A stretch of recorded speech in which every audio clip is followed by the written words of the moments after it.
Ama, bakit mo ako pinabayaan? Ang katunayan, maraming pastor nga hindi naman naiintindihan kung ba't niya sinabi yan eh.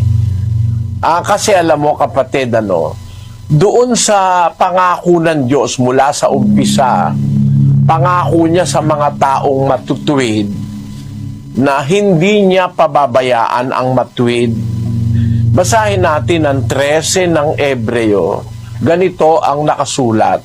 Mangilag kayo sa pag-ibig sa salapi.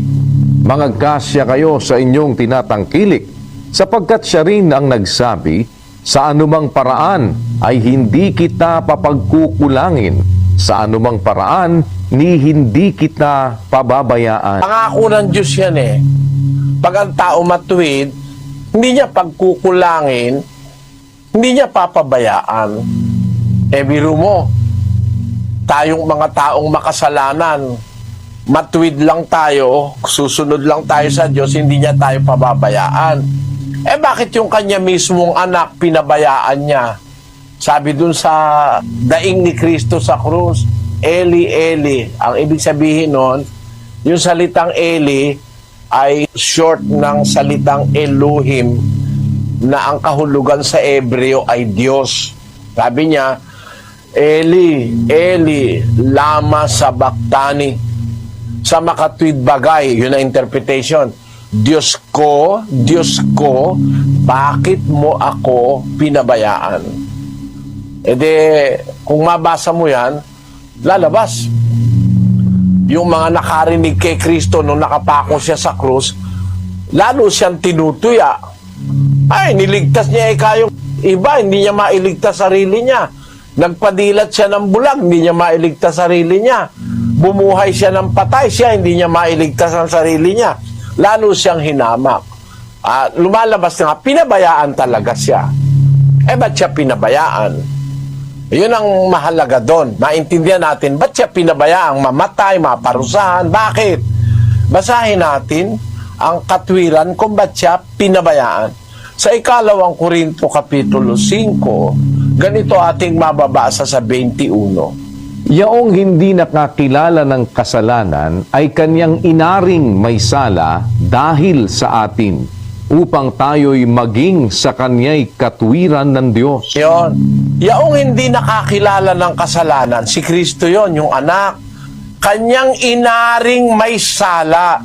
Doon sa tiempo pala na yon, inaari siya ng Diyos na may sala, may kasalanan. Kaya pinabayaan siya.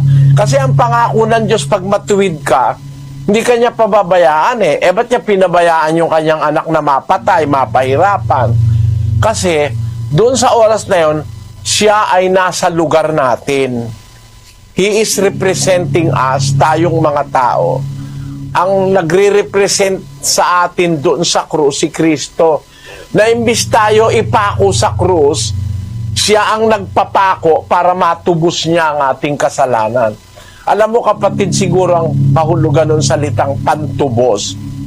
Halimbawa, may nakasanla 100,000. Yung pantubos na pera, yun ang representasyon ng halaga nung tinutubos mong lupa.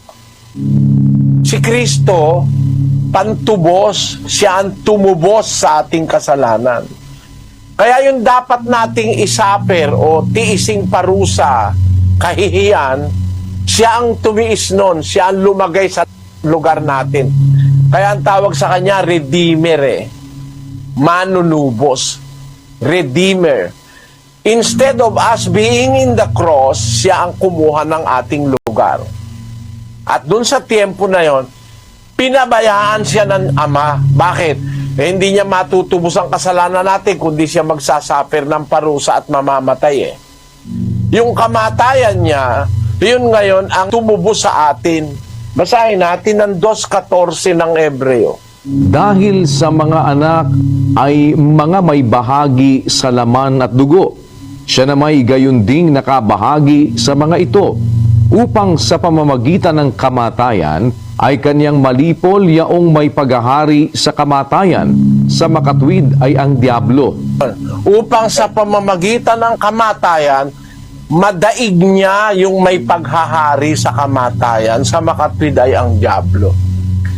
Kaya yung kamatayan niya, yun ang tumubo sa atin.